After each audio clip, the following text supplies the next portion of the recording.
자, 오늘 우리 수요 예배 때 우리에게 주시는 하나님 말씀을 이제 우리 받습니다.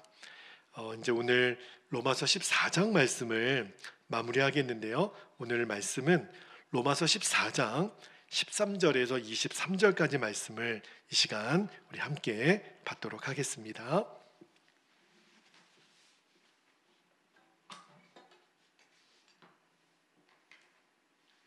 자, 13절부터 23절까지 한 절씩 교독하고 마지막 절은 같이 읽겠습니다. 13절. 그런즉 우리가 다시는 서로 비판하지 말고 도리어 부딪힐 것이나 거칠 것을 형제 앞에 두지 아니하도록 주의하라. 내가 주 예수 안에서 알고 확신하노니 무엇인지 스스로 속된 것이 없으되 다만 속되게 여기는 그 사람에게는 속되니라. 15절. 만일 음식으로 말미암아 너희 형제가 근심하게 되면 이는 내가 사랑으로 행하지 아니함이라. 그리스도께서 대신하여 죽으신 형제를 내 음식으로 망하게 하지 말라. 그러므로 너희의 선한 것이 비방을 받지 않게 하라. 하나님의 나라는 먹는 것과 마시는 것이 아니요 오직 성령 안에 있는 의와 평강과 희락이라. 이로써 그리스도를 섬기는 자는 하나님을 기쁘시게 하며 사람에게도 칭찬을 받느니라. 그러므로 우리가 화평의 일과 서로 덕을 세우는 일을 힘쓰나니 음식으로 말미암아 하나님의 사업을 무너지게 하지 말라. 만물이 다 깨끗하되 거리낌으로 먹는 사람에게는 악한 것이라. 21절. 고기도 먹지 아니하고 포도주도 마시지 아니하고 무엇이든지 너희 형제로 거리끼게 하는 일을 아니함이 아름다우니라. 내게 있는 믿음을 하나님 앞에서 스스로 가지고 있으라. 자기가 옳다 하는 바로 자기를 정죄하지 아니하는 자는 복이 있도다. 23절 함께 읽겠습니다. 의심하고 먹는 자는 정죄되었나니 이는 믿음을 따라 하지 아니하였기 때문이라. 믿음을 따라 하지 아니하는 것은 다 죄니라. 아멘. 하나님 말씀입니다. 오늘 이제 로마서 강의 벌써 이제 38번째 로마서 강의도 이제 마무리를 향해 가고 있는데 오늘 14장 말씀을 마무리하겠습니다. 오늘 설교 제목이 언제나 넘어지기 쉬운 교만의 함정이라는 제목으로 말씀을 좀 나눌게요. 여러분, 교만은 하나님이 제일 싫어하는 게 교만인데 설령 우리가 가지고 있는 어떤 복음의 확신도 절대로 영적 교만이 되어서는 안 된다는 말씀을 오늘 우리가 좀 나누고 기도하기를 원합니다. 아마 여러분이 신앙생활을 하신 연수가 다 다르실 거예요. 저희 교회 오시기 전에 신앙생활을 다른 교회에서도 하셨고, 저희가 또 감리교단인데 아마 장로교나 다른 교단에서 신앙생활을 하신 분들도 있을 거예요. 그 말은 무슨 말이냐면 우리 나름대로 어떤 신앙적 배경이 다 있다는 말입니다. 어떤 교단이나 또는 어떤 교회나 어떤 목사님이나 선교사님이나 그런 어떤 직간접적으로 영향을 받죠. 그래서 내 나름대로는 어떤 복음에 대한 확신, 또 신앙의 진리에 대한 확신이 다 우리 각자에게는 있습니다. 자, 그런데 그런 확신이 있는 것 자체는 굉장히 좋은 일이에요.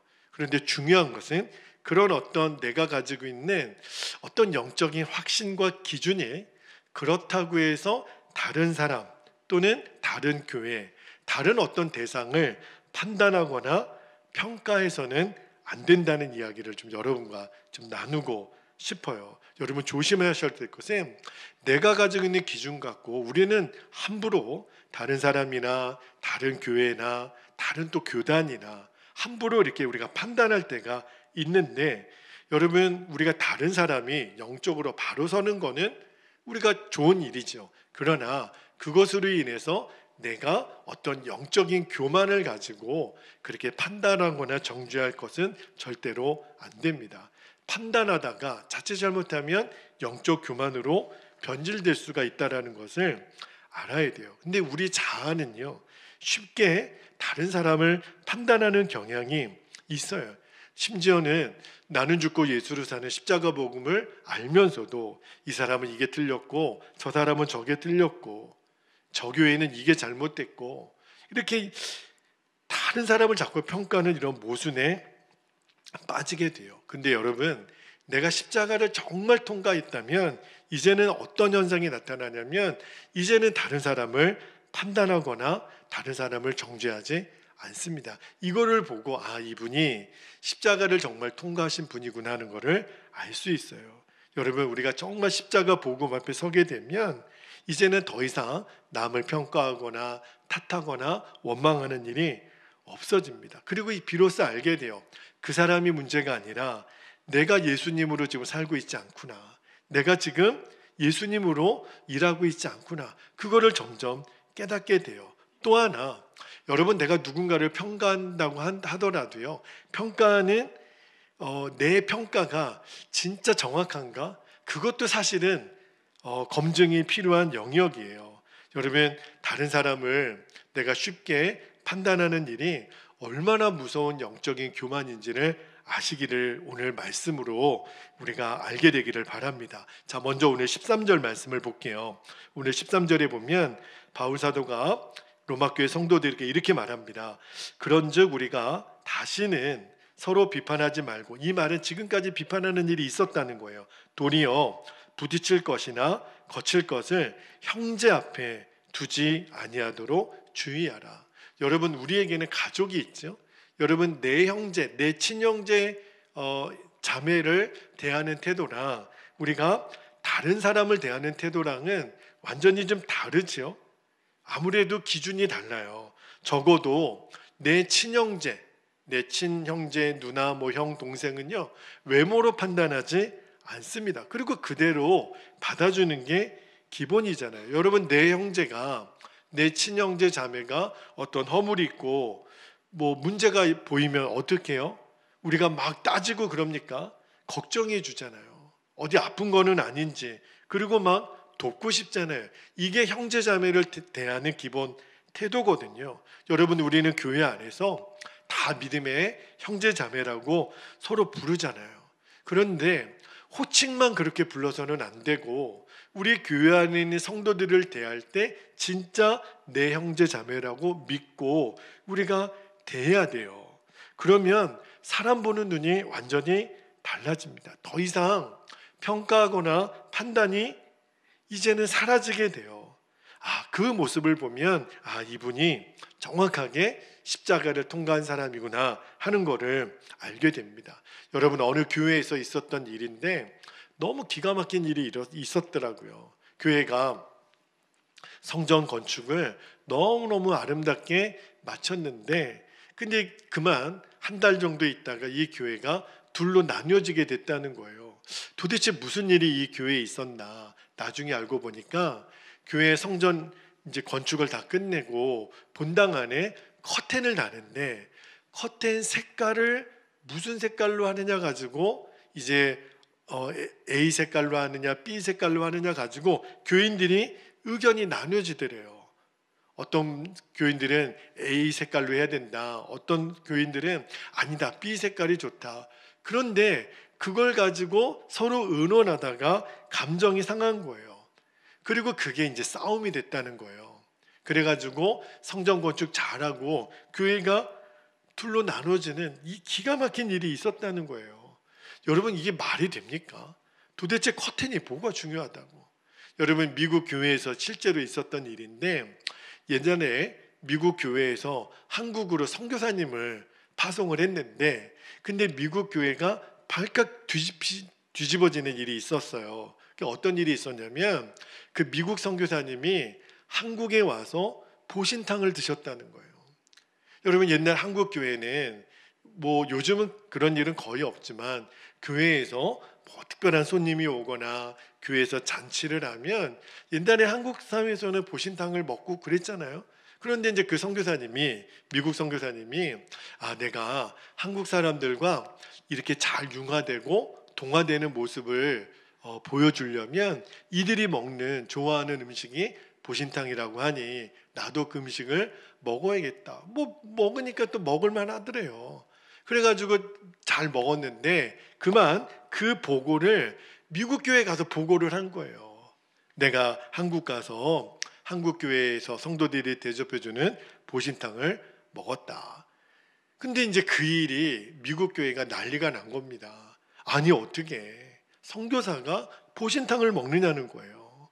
이 사람을 이제 선교사 직위에서 이제 박탈해야 되는 거 아니냐, 막 이렇게 주장하는 성도들이 있고, 아니 보신탕 먹는 게 뭐가 그렇게 중요하냐, 아니 그 한국 사람들의 마음을 얻고자 그들의 문화에 동화되고자 선교사님이 그렇게 했다면 그것도 인정해 줘야 되지 않느냐. 그래가지고 교회가 둘로 나눠져서 엄청 어려움을 겪었다는 거예요. 여러분 생각해 보면 그게 뭐가 그렇게 중요할까요? 그죠? 그 어느 영화 대사처럼 뭐가 그리 중한디, 뭐가 그렇게 중요해요. 우리가 생각했을 때는 어처구니 없는 일 같지만 여러분 우리도 조심해야 될 게 진짜 아무것도 아닌 일, 우리가 정말 십자가를 제대로 통과하지 않으면 정말 아무것도 아닌 일 가지고 싸울 수 있는 일이 우리 주변에도 얼마든지 존재한다니까요.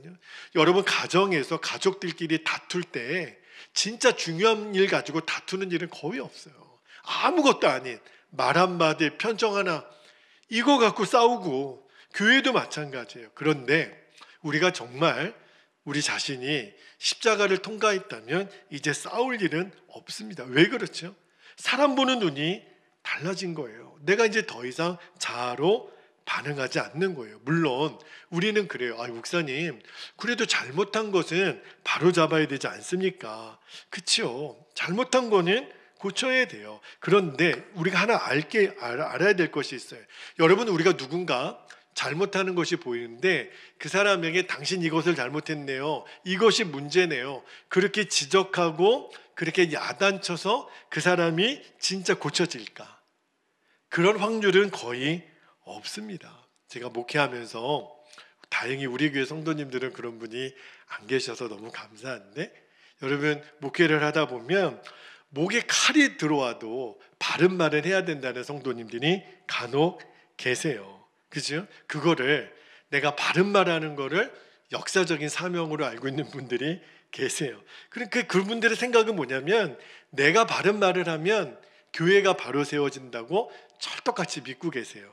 그런데 실제로 주님의 몸된 교회는요, 바른 말 해가지고 바르게 세워지는 게 아니에요. 참 희한하죠. 만약에 바른 말하고 바른 어떤 지적을 해서 교회가 세워진다면 다 그 교회는 판검사님들만 세우면 얼마나 다 부흥하겠어요. 근데 그게 아니라는 거예요. 여러분, 결국은 교회를 세우는 거는요, 사랑입니다. 고린도전서 13장에 보면 사랑장이 나오잖아요.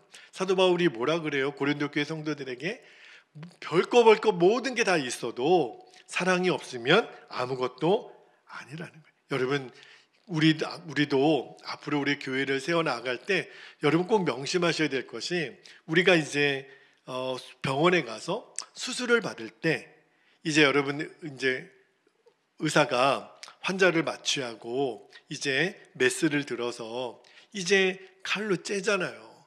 그리고 안에를 막 드러내고 막 수술을 한단 말입니다. 그런데 수술할 때 여러분 째고 도려내는 일만 합니까? 수술이 잘 마무리되면 어떻게 해요? 그거를 다 이제 상처를 꿰매고 염증 생기지 않도록 이제 계속 응급처치하고 나을 때까지 계속 치료하거든요. 수술하는 과정보다 이 회복하는 기간이 더 길어요. 여러분, 교회도 똑같습니다. 교회도 수술할 때가 있죠.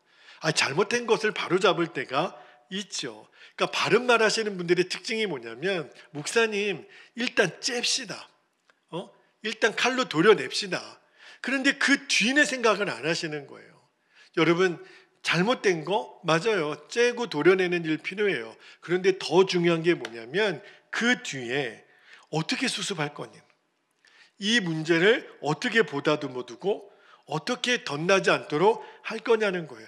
그 생각 없이 무조건 째야 됩니다. 무조건 도려내야 됩니다. 무조건 바른 말만 하면 결국은요, 여러분 몸도 그렇잖아요. 수술한 다음에 돌보지 않으면 더 병이 덧나거든요. 교회도 똑같아요. 바른 말하는 것도 중요하지만 그 상처를 보다듬고 싸매고 꿰매고 다시 회복할 수 있는 그 시간을 갖는 거, 그 준비가 사실은 더 중요한 거예요. 교회 안에 어떤 문제가 생기면 잘못된 것은 고쳐야 되죠. 그리고 바른 말로 교회 세우는 거 너무너무 중요해요. 그런데 이제는 우리가 어디까지 생각을 해야 되냐면 다시 봉합은 어떻게 할지, 다시 어떻게 아물게 할지, 그죠? 거기까지 생각을 해야 돼요. 그러니까 교회를 살려내는데 그래야 교회를 살려내는데 대부분 그냥 바른 말만 하시는 분들은 그 뒤에 싸매는 것에 대해서는 생각이 없어요. 저는 우리 베델교회도 앞으로 바른 소리 하시는 분들이 있어야 된다고 생각해요. 그러나 전제가 필요해요. 그분이 바른 말을 하면서 이 말을 한 뒤에 나는 싸맬 준비가 됐는가. 다시 말하면 사랑도 함께 준비가 된다. 그러니까 바른 말 한다고 내가 신앙생활을 잘했다, 이렇게 생각하는 게 오히려 교회를 무너뜨릴 수 있다는 것을 알아야 돼요. 대표적으로 고린도 교회가 그랬어요.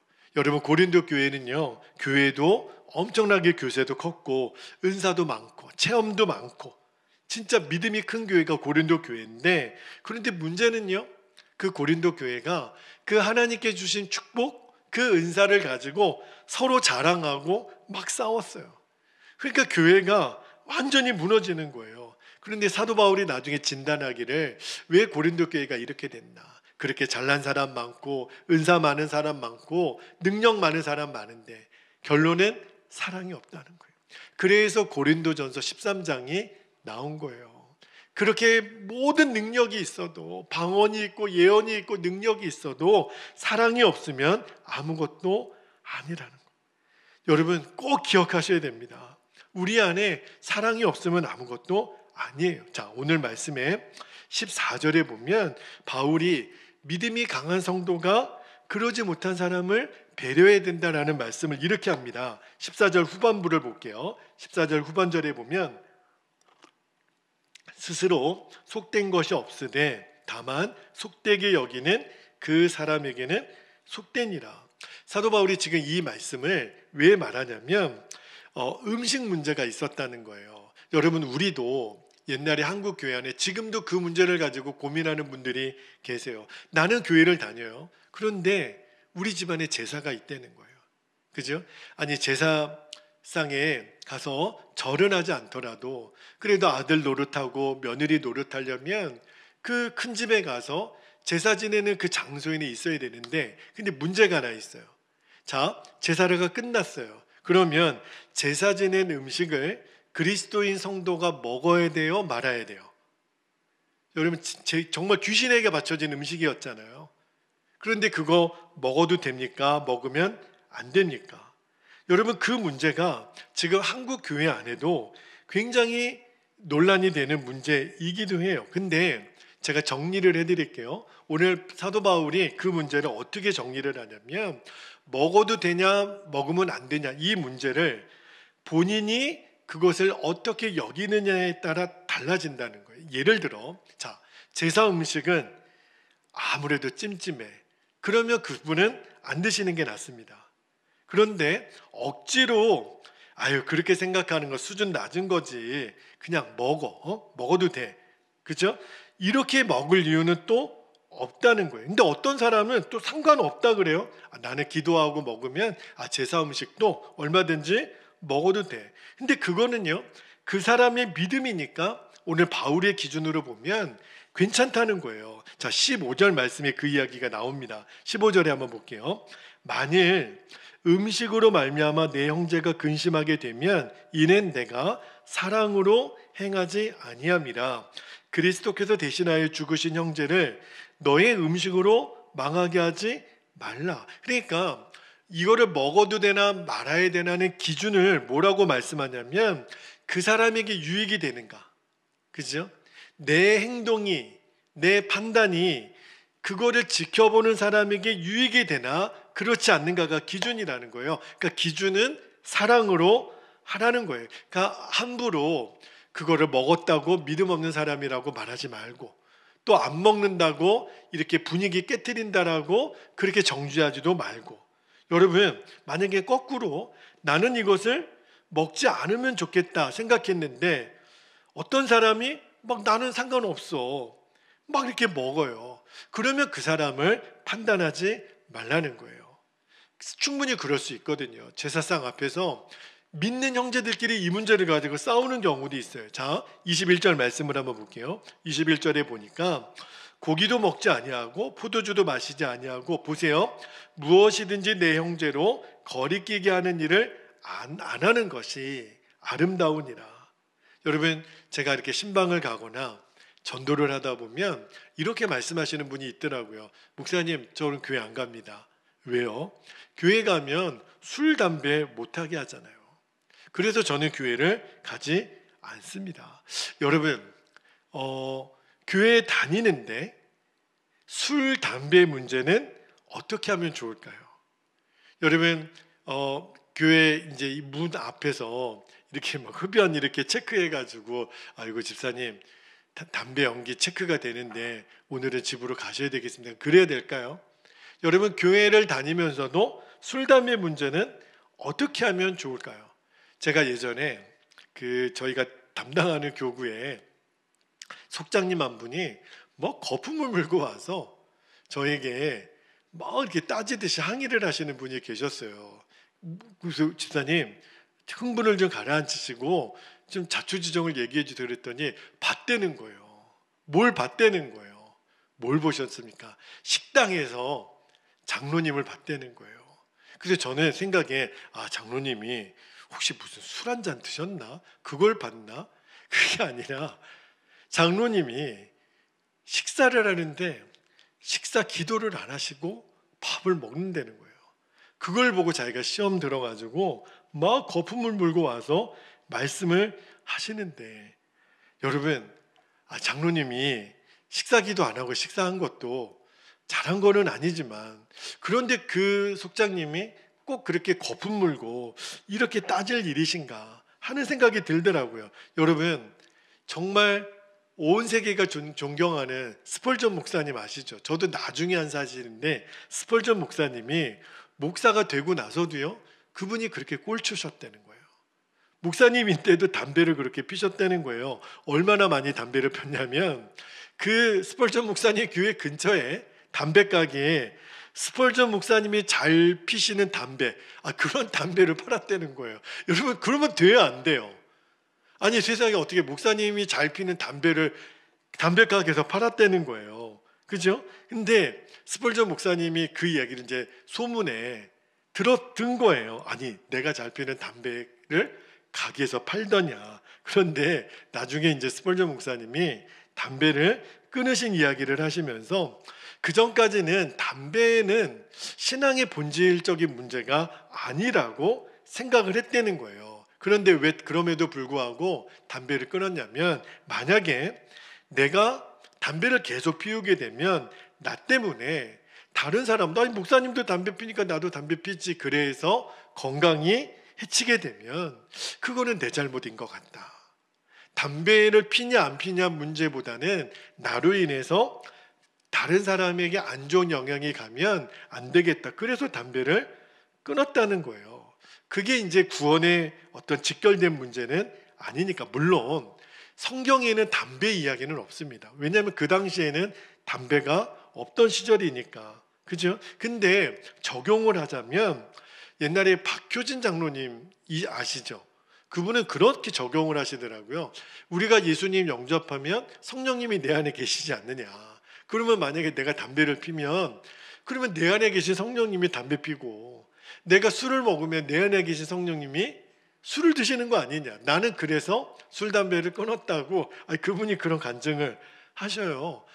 굉장히 그분의 믿음이니까 그럴듯한데, 근데 여러분, 그런 어떤 설명보다도 만약에 성경이 신앙에 관하여 정말 관련되는 문제였다면 언급을 했을 거예요. 그러니까 술을 먹었다, 담배를 폈다, 그래서 이 사람은 지옥 갈 사람, 그런 거는 아니라는 거예요. 실제로 지금도 유럽에 있는 국가들은요, 목사님들이 이렇게 맥주 같은 음료를 드세요. 그리고 성경에도 어떤 분은 그러시더라고요. 예수님도 물로 포도주를 만들지 않았냐고. 포도주 이야기가 나와요. 그러나 또 이런 분위기 있죠. 예수 믿는 사람들은 절대로 술, 담배 하면 안 돼.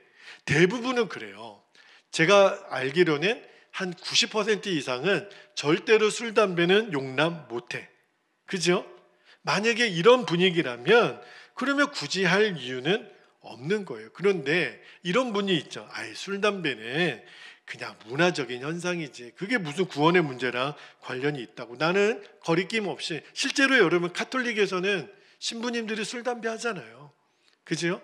엄청 해요. 그러면서도 본인들은 믿음이 좋다고 이야기를 해요. 제가 한 번에 대학교 때, 여러분 저는 신학대학을 나왔잖아요.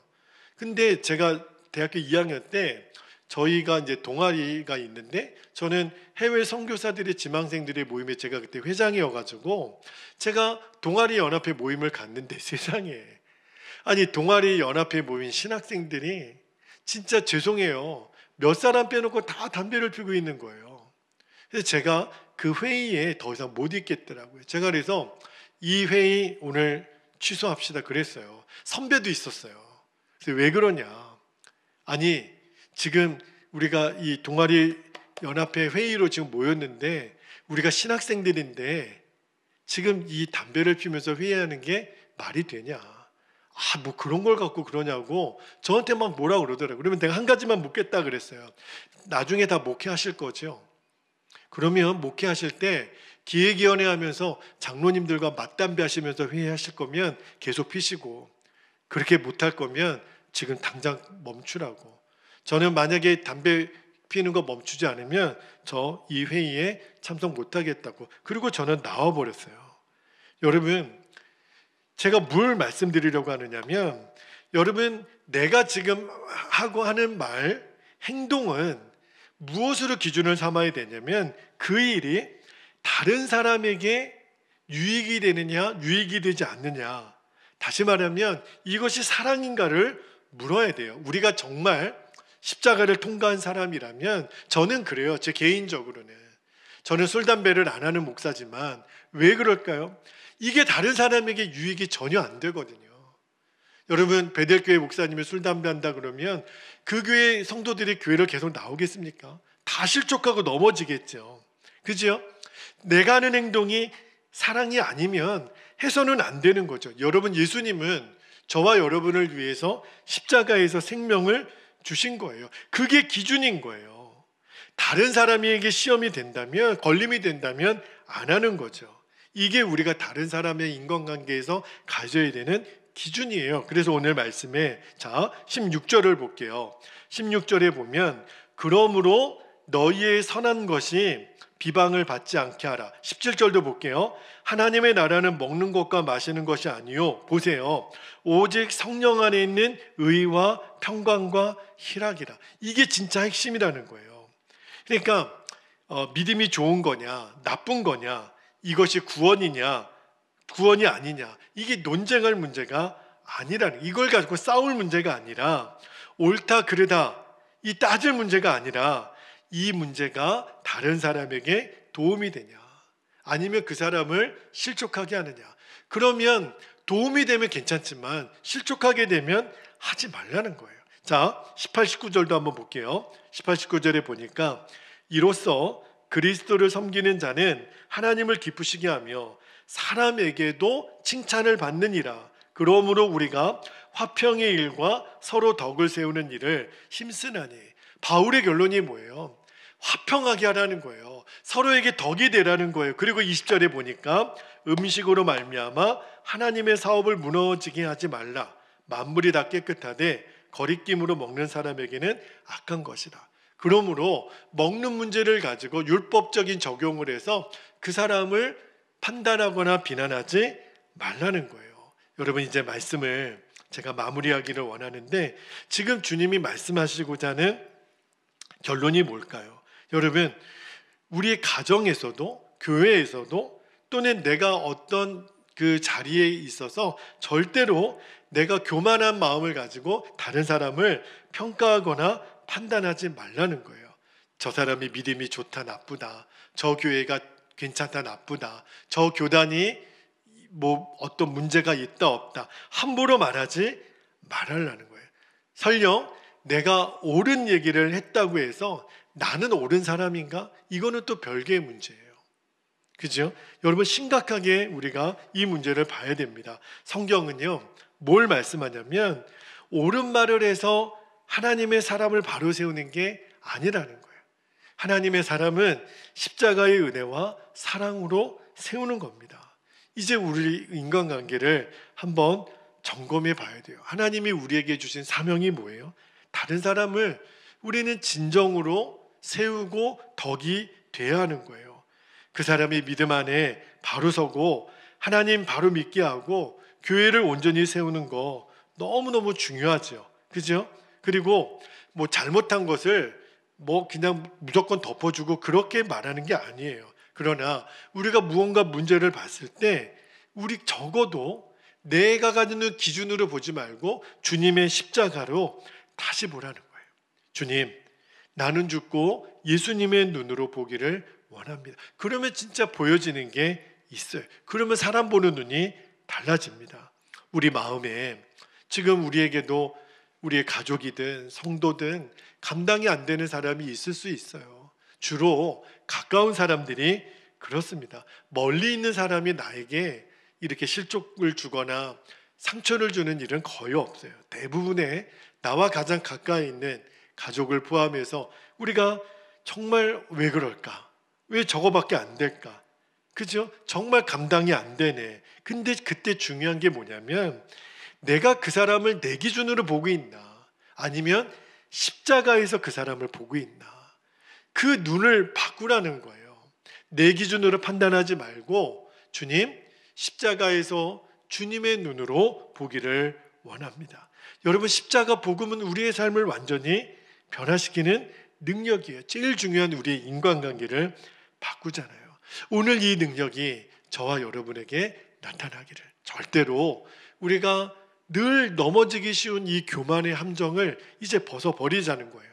나는 바른 말을 했는데, 잘 되자고 했는데, 그게 중요한 게 아니라 그것을 듣는 사람, 내 행동, 내 말을 통해서 그 사람을 내가 세우는가, 그 사람에게 덕이 되는가, 내가 지금 하는 말과 행동이 사랑인가, 내가 예수님의 눈으로 지금 하고 있는가, 그거를 먼저 보라는 거예요. 그러면 반드시 기가 막히게 하나님의 영광을 드러내게 하세요.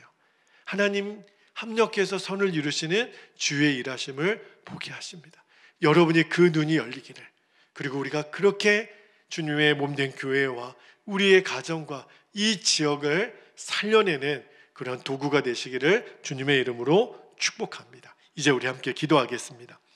오늘 밤에도 우리가 두 가지 기도 제목을 붙들고 기도하기를 원합니다. 제가 두 가지 기도 제목을 나눠드립니다. 첫 번째는 내가 가진 어떤 신앙적인 기준이 있을 거예요.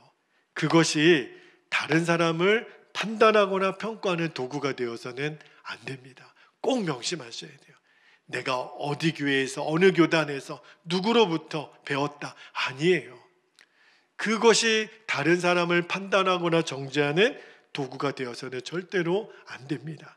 그렇게 주님 우리를 인도하소서. 두 번째는요, 내 믿음이 정말 십자가를 통과한 믿음이 되는 거예요. 그래서 언제나 사랑과 섬김이 분명한 기준이 되는 겁니다. 우리가 정죄하고 판단하는 게 아니라 사랑하고 섬기는 것, 덕을 세우는 것, 화평의 도구가 되는 것. 주님, 나를 그렇게 써주십시오. 주님, 우리 가정에서, 우리 교회에서, 우리 직장에서, 학교에서, 내가 속한 어떤 곳이든 나를 그 도구로 사용하여 주시도록 오늘 말씀과 기도의 제목을 붙들고 주님의 이름을 간절히 부르신 후에 통성으로 기도하겠습니다. 주여